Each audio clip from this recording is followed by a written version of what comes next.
தம்பி ஏன் கிரெடிட் கார்டில் இவ்வளோ ஃபுட் ஆர்டர் பண்ணியிருக்கீங்கன்னு சொல்கிறாரு. ஹீரோ அண்ணா தம்பினா ஷேர் பண்ணணும்னு சொல்கிறாரு. ஹீரோ நான் எல்லா பக்கமும் பார்த்துட்டேன், ஆனால் என் ஃபோனும் என் வாலெட்டும் கிடைக்கவே இல்லைன்னு சொல்கிறாரு. அதனால எனக்கு புதுசு கிடைக்கிற வரைக்கும் ஒன்று தான் யூஸ் பண்ணுவேன்னு சொல்கிறாரு. இந்த பக்கம் தம்பி ப்ரொஃபஸருக்கு கால் பண்ணி ஹீரோ வெளியே போகிறேன்னு சொல்லறான். ஆனால் நான் பார்த்துக்கறேன், ஹீரோட ஃப்ரெண்டை கூட போக சொல்லியிருக்கிறேன், அதனால தப்பாக எதுவும் நடக்காதுன்னு சொல்கிறாரு. ஹீரோ ஃபுல்லாக ரெடியாகி வெளியே வராரு. அங்கே ஃப்ரெண்ட் இருக்கிறாரு. நானும் வரேன்னு சொல்ல ஹீரோ என்ன ஃபாலோ பண்ணுன்னு பார்க்கிங்க்கு போறாரு. ஹீரோ ஒரு டப்பா காரை சூஸ் பண்றாரு. ஃப்ரெண்ட் இது நல்லாவே இல்லைன்னு கடுப்பாகிறாரு. செகண்ட்லி தம்பிக்கு ஃபோன் பண்ணிட்டே இருக்கிறாங்க. ஆனா தம்பி ஃபோனுக்கு ஆன்சர் பண்ணவே இல்லை.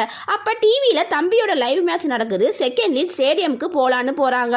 அப்ப குட்டி பையன்கிட்ட நீ தனியா இருப்பேன்னு கேக்குறாங்க. அதுக்கு குட்டி பையன் ஹீரோயின் வந்துருவாங்கன்னு சொல்றாரு. செகண்ட்லி கவர் ஃபுல்லா டின் எடுத்துட்டு வராங்க. அப்ப ரோட்ல குப்பை எடுக்கிற பாட்டியை கூப்பிடுறாங்க. அவங்க கவர்ல இருக்கிற டின்னை கொடுக்கறாங்க. அந்த பாட்டிக்கு டின் எடுக்க ஹெல்ப் பண்றாங்க. அப்போ ஒரு பஸ் வருது.